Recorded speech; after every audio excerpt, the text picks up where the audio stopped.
This is why catamarans in Florida are suddenly cheap, and why that headline is only half the story. You've seen it. Lagoon listings stacking up, Leopard price cuts every few weeks, motivated seller on boats that were untouchable 2 years ago. People saying Florida is flooded, sellers are panicking, and the catamaran bubble is popping. And yes, prices are dropping, sometimes hard. But what's actually happening is a structural correction, not a simple crash. It's a market splitting into winners and losers, and Florida just happens to be the place where every pressure hits at once. By the end of this video, you'll know exactly why Florida feels like ground zero, which catamarans are being devalued the fastest, which ones are still holding, and how to buy here in 2026 without stepping on an expensive landmine. And stick to the end, because I'm giving you my Florida catamaran deal filter, the exact pre-offer checklist I used to instantly separate a real deal from a financial trap, including the insurance questions that decide whether the boat is even buyable. If you want more videos like this, real market mechanics, real ownership math, no dock talk fantasy, hit subscribe right now. Let's get into it. First, the myth everyone loves. It's just too many boats. Directionally true, structurally incomplete. Florida has always been the exit ramp for American boats. Boats migrate south, owners age out, vessels pile up. That's normal. What changed is the buyer. What changed is the cost of ownership. What changed is the insurance market, and catamarans get hit harder than monohulls because they are wide, expensive to store, expensive to insure, expensive to fix, and extremely sensitive to marina and underwriting rules. Catamarans aren't just boats, they're floating real estate with a beam problem. So to understand why Florida cats feel suddenly cheap, we need to zoom out and start with the first real force behind this correction, the end of cheap money. From 2020 to 2022, multi-hulls benefited from a once-in-a-generation anomaly. Rates were near zero, marine loans were cheap, monthly payments looked friendly. People stopped thinking in terms of price and started thinking in terms of payment. A $400,000 cat, a $600,000 cat, a $850,000 cat. As long as the payment fit the fantasy, the deal felt reasonable. That culture collapsed when rates jumped. In 2025 and into 2026, marine lending stabilized in a new world. Think 8 to 12%, not 3. That single change slashed purchasing power. Here's the simple version. A buyer who could comfortably carry a $4,000 monthly payment in the low-rate era could support roughly a $600,000 loan. In today's rate environment, that same payment supports something closer to the mid-$300,000. Same buyer, same cash flow, way less boat. So sellers had to meet buyers where they actually are, not where they were in 2021. That's the first reason prices are dropping. But it gets worse, because buyer financing is only half the damage. The other half is happening quietly inside the dealership network. Floor plan financing. Dealers don't own most inventory outright. They carry it on floor plan lines of credit that accrue interest daily. When boats sold fast, floor plan interest barely mattered. When boats sit for months, it becomes a death spiral. Every unsold catamaran becomes a ticking liability. Interest, storage, prep, maintenance, batteries dying, systems aging, time. So dealers do the only thing they can do. They cut. Hard. And the moment a dealer dumps a new or old stock catamaran at a massive discount to stop the interest bleed, the used market beneath it gets repriced downward overnight. That's why private sellers feel blindsided. Their boat didn't change, the dealer's cost of capital changed and dragged the entire market down with it. This creates a brutal feedback loop. Dealers liquidate to stop bleeding, used values reset lower, private sellers lose equity, liquidity freezes, more listings pile into Florida. Now add the COVID hangover, because Florida isn't just any market. Florida absorbed a massive share of pandemic buyers. First-time owners entered at peak pricing, often with long loans, small down payments, or HELOC money. Now the market corrected, and a lot of those owners are underwater. They owe more than the boat is worth. So what happens? They don't sell cleanly. They list high, they wait, they hope. These are zombie listings. They create the illusion of strong pricing, but they don't transact. Eventually, some get repossessed, some get forced into price drops, some become distressed sales. And distressed inventory sets the tone, because distressed sellers prioritize speed, not value. Now, that's the macro story, but that alone doesn't explain Florida. Florida has a second force that hits harder here than almost anywhere else: insurance. This is the part most buyers did not factor into their decision during the boom years. Florida is a high-risk insurance zone. Hurricanes, storm surge, lightning, theft, marina casualty exposure, salvage costs. Carriers took heavy losses. Their response has been simple and ruthless: withdraw capacity, raise premiums, tighten underwriting. And catamarans get a special kind of pain because they're high value, high windage, high salvage complexity, and often tied to hurricane-prone coastal marinas. In the current market, insurance premiums for Florida catamarans are being quoted in ranges that make owners blink. Think roughly 1.5% to 6% of hull value per year, depending on the boat, the plan, the cruising area, and the carrier. Do the math. A $500,000 cat can mean $7,500 to $30,000 per year just to be allowed to exist. That's not maintenance. That's not dockage. That's not fuel. That's just permission. And here's the key point that decides pricing. Buyers don't treat insurance as a line item. They treat it as a fixed cost. When fixed costs rise, the price they're willing to pay for the asset falls. If ownership costs jump by 10 grand a year, that extra burn rate gets capitalized into the purchase decision. It suppresses value. That's why Florida cats trade at a discount compared to the same boat in lower risk regions. That's the Florida discount. Now we hit the most important underwriting landmine, the age cliff. In 2025 and 2026, many carriers are refusing new policies for catamarans over 20 years old, sometimes over 15. Sometimes they'll quote it, but only if you pay for exhaustive surveys and comply with mandatory fixes. This creates a brutal bifurcation: insurable assets and financially obsolete assets. Because if a boat can't be insured, it generally can't be financed. And if it can't be financed, you just lost the majority of your buyer pool. You're now in a cash-only market, and cash-only markets are not markets, they are liquidations. Cash buyers know they're the market of last resort. They negotiate like sharks. They demand deep discounts. And that's why older cats in Florida can look suddenly cheap. They didn't suddenly get worse. The buyer universe vanished. Now add the named storm deductible trap. This is where people really misunderstand their risk. In Florida, many policies now include named storm deductibles that are not a flat number. They are a percentage of hull value. 10% is common. 20% exists. That means on a $600,000 catamaran, you can be self-insuring the first $60,000 of hurricane damage before the insurer even starts paying. So buyers price that risk into the deal. Sellers don't like it, but the math doesn't care. That deductible is a hidden transfer of risk from the insurer to the owner, and the market responds by lowering the price of the asset until the risk feels tolerable. So even if a boat is insurable, it can still be devalued by punitive policy structure. Now we stack the next Florida-specific accelerant: hurricanes. The 2024 and 2025 seasons didn't just damage boats, they changed psychology. Storm fatigue is real.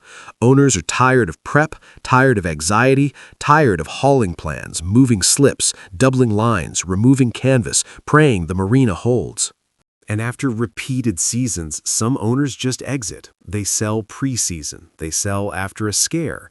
They sell after a near miss. That creates seasonal gluts of inventory that overwhelm demand.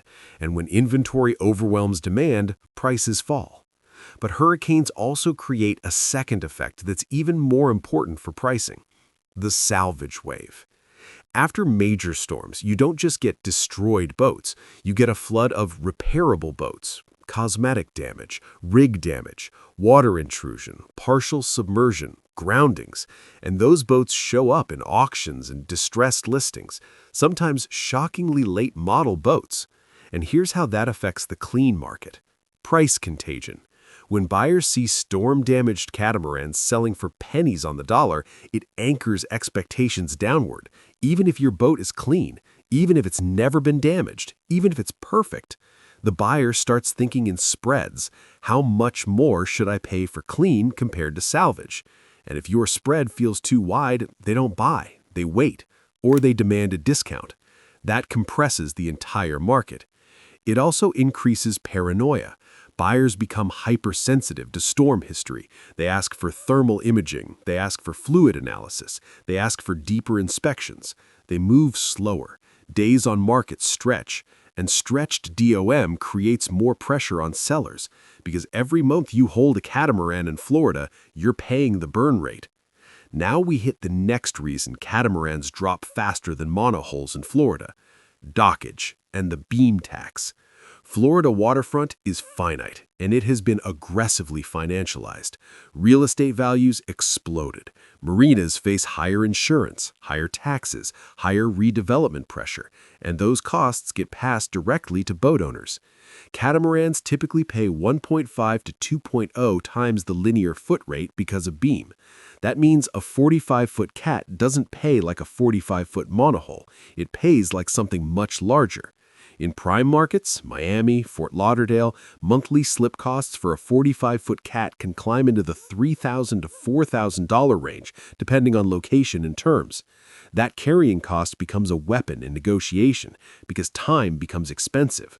If a seller sits for 6 months, they can burn tens of thousands in dockage, plus insurance, plus maintenance, just to wait. That makes people capitulate, not because they want to, because the math forces them. And there's another hurricane-linked dockage problem that rarely gets discussed: infrastructure collapse. Storms don't just damage boats, they damage marinas. So even boats that survive can lose their slips. And an owner with a 45-foot cat and no slip is not a normal seller. They are a forced seller. They don't need top dollar. They need the boat gone. That's how you get suddenly cheap. Not because the boat is bad, because the owner is cornered. Now let's talk about the inventory composition that's hitting catamarans specifically: ex-charter supply.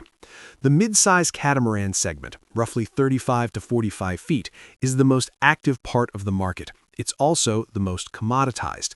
Lagoon 380, 400, 42, Leopard 40, 45. These boats exist in volume. And when you have volume, you have easy comparison. Buyers can put 10 near-identical boats side by side, so sellers compete on price, not uniqueness. Now add charter phase-outs. A lot of boats bought in 2019 and 2020 are hitting the common 5-year turnover window. Charter fleets rotate, owners exit, and those boats hit the market in waves. High hours, hard use, sometimes decent maintenance, but still hard use, and they're priced to move because fleets don't want long days on market, they want liquidation. So these ex-charter listings set the reference price for entire models.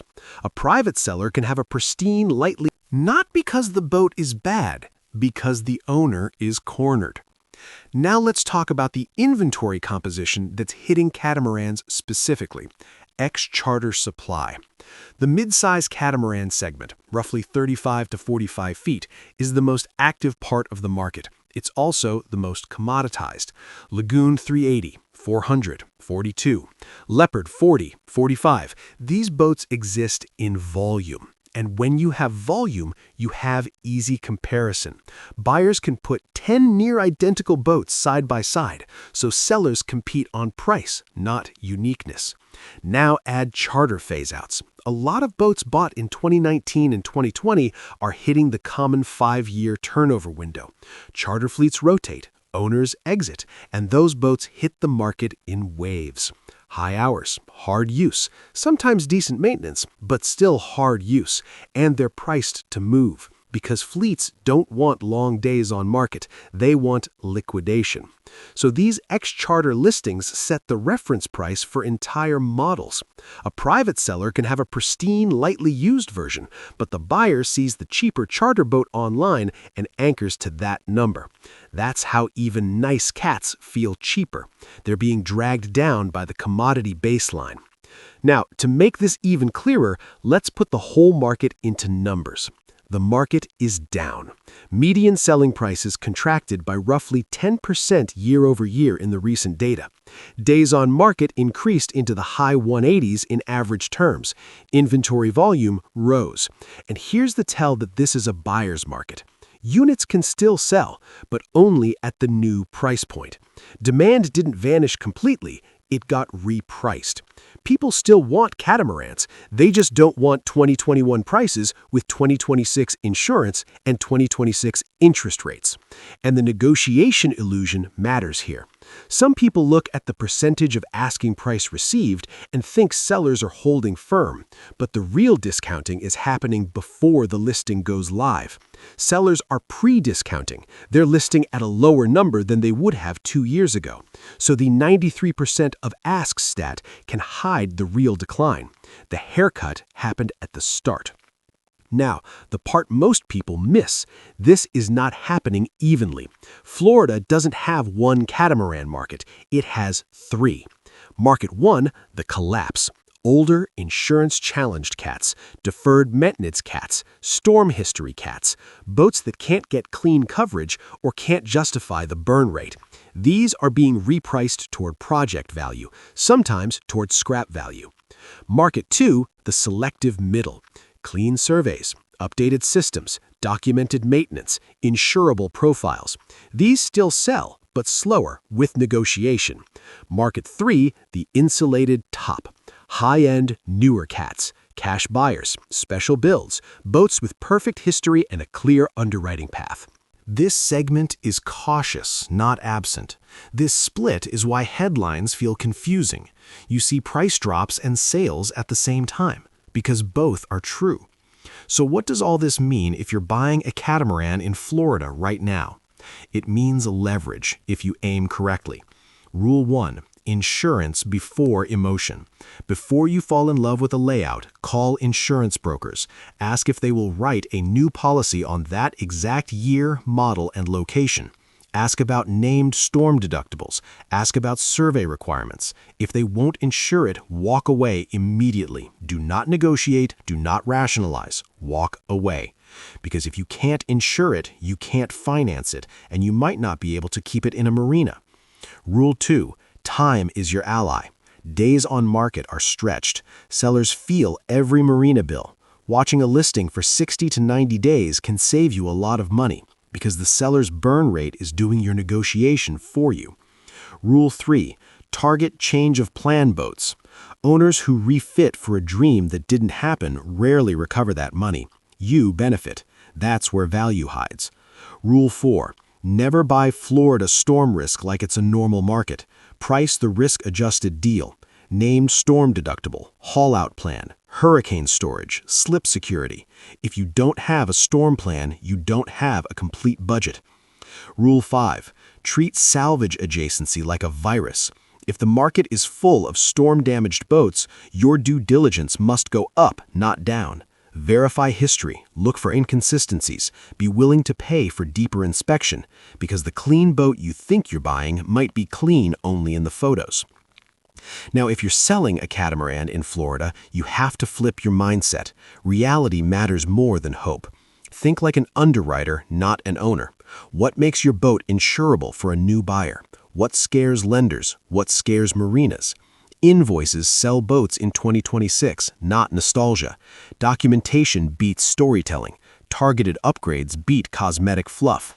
If you want liquidity, you need a clean file. Recent survey, service records, reg and engine history, storm history clarity. And you need to price for today, not 2021, because waiting 6 months often costs more than cutting, especially with catamaran dockage and Florida insurance. Now, looking forward, what happens next? Through 2026, the data suggests continued softness. Inventory from storm fallout and charter phase-outs is still working through the pipeline. Interest rates may change, but marine loan rates typically lag and stay elevated longer, and insurance capacity doesn't snap back quickly after repeated catastrophic losses. So buyers will continue to have leverage, but the market will also continue to split. There will be a flight to quality. Clean, newer, hurricane-free, never-chartered, insurable cats will remain liquid. Older, ex-charter, storm history, insurance-challenged cats will become increasingly illiquid, and that's the uncomfortable truth. Catamarans in Florida aren't suddenly cheap. The wrong catamarans are suddenly cheap. Aging boats that collide with high rates, hard insurance, named storm deductibles, salvage fear, and expensive dockage are being repriced to reality. Clean, current, insurable catamarans still command attention. Florida just reveals the future faster than anywhere else. Now, as promised, here's the Florida Catamaran Deal Filter. Use this before you make an offer. If a boat fails 2 or more of these, it's not a deal, it's a trap. 1. Can you get a new insurance policy on this exact boat in Florida? Not a renewal, not a transfer, a new policy. If the answer is vague, treat it as a no. 2. What is the named storm deductible? In writing. If it's 10 or 20%, you are self-insuring a massive chunk of hurricane damage. Price accordingly. 3. How old is the boat relative to the insurance age cliff? If it's pushing 15 to 20 years, assume tougher underwriting, more surveys, and higher premiums. 4. What is the slip plan, and what is the true monthly beam-adjusted cost? Catamarans pay the beam tax. If the slip hurts, the resale will hurt. 5. Is there any storm history, salvage title, total loss event, or suspicious gap in records? If you can't verify clean history, assume the buyer after you will also hesitate. 6. What's the ex-charter comparison price for the same model, same era? Because that's the anchor buyers will use against you later. 7. What's the burn rate if you need to sell? Add dockage plus insurance plus basic maintenance. If holding for 6 months is financially painful, your exit is fragile. That's the filter. If you pass it, Florida can be an opportunity. If you ignore it, Florida can be a slow-motion financial leak disguised as a dreamboat. Tell me what you're seeing right now. More price cuts? More salvage listings? More ex-charter cats showing up? Or are clean, late-model boats still moving fast? And if this helped you see through the noise, subscribe. Next, I'll break down how to negotiate Florida catamarans in a falling market, the exact clauses to add to offers to protect yourself, and how to spot storm refit red flags before the survey surprises you. Fair winds, smarter buys.